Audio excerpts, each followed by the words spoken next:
This is it. This is exactly why people get so frustrated with Washington. Does this place become so dysfunctional that even when people agree to things, we can't do it? The House needs to pass a short-term version of this compromise, and then we should negotiate an agreement as quickly as possible.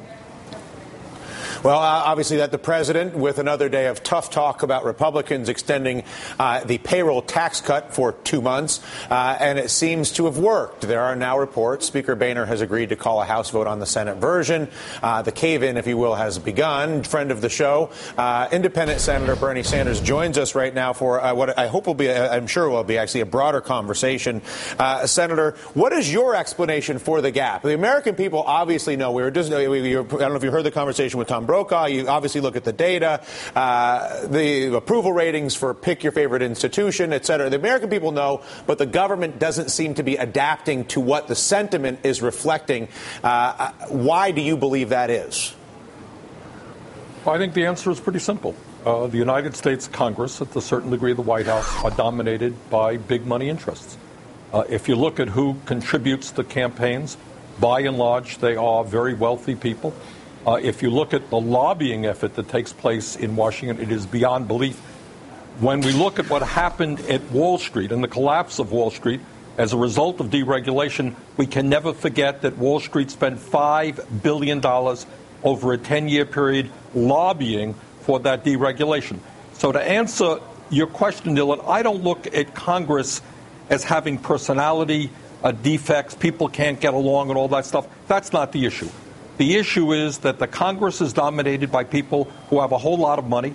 And if you look at what's happened in recent years, in fact, Congress has been working very, very well for the top 1%, for the top 2%. So if you were to look at the obvious resistance to this, it's not just in the polling data. You see it with the occupation. You see it with the Tea Party. You see it with the response to things like the Get Money Out movement, 260-some-odd thousand signatures. You see it in the response to the amendment that you recently introduced. It's really everywhere that you look. The question, absolutely. The question is, how do you take that and use it to create actual leverage on other politicians so that we can, if politicians go whichever way the wind blows, how do we change the wind, so to speak?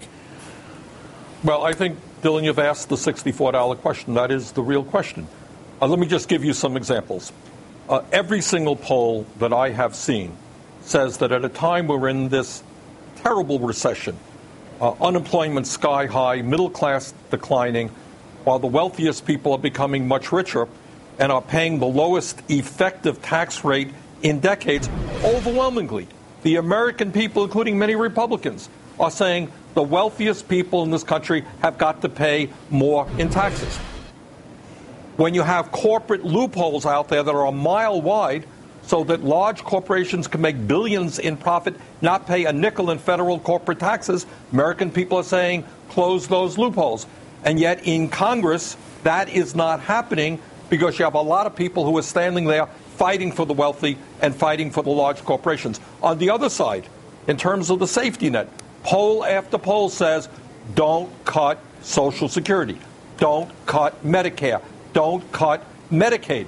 And yet, day after day, we are having to fight back against many members of the Congress who want to slash Social Security, Medicare, and Medicaid, all of which speaks to your point, is that Congress functions in one way, in my view, representing the interest of the wealthy and the powerful. And on the other hand, the American people say, hey, that's not what we want. I know that we've run our clock, but you and I both have to agree that the rising temperature is an opportunity to affect change on a level we have not seen in at least a few years.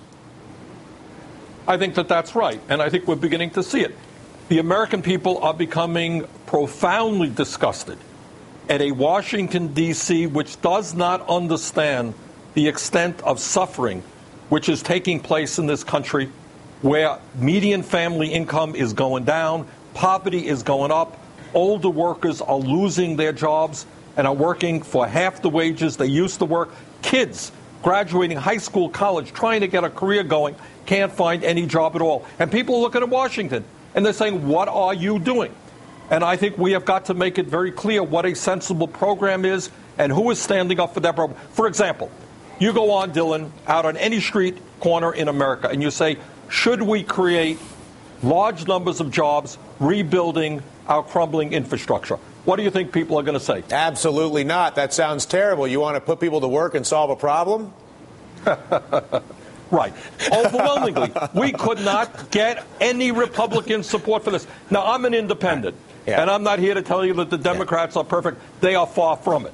They do not do as good a job in representing the American workers as they should. Wonderful. But I think if you look at what's going on, the Republicans have been simply anti-Obama and refusing to fight for the jobs Senator. that this country desperately needs. Thank you very much. I couldn't agree more. Bernie Sanders.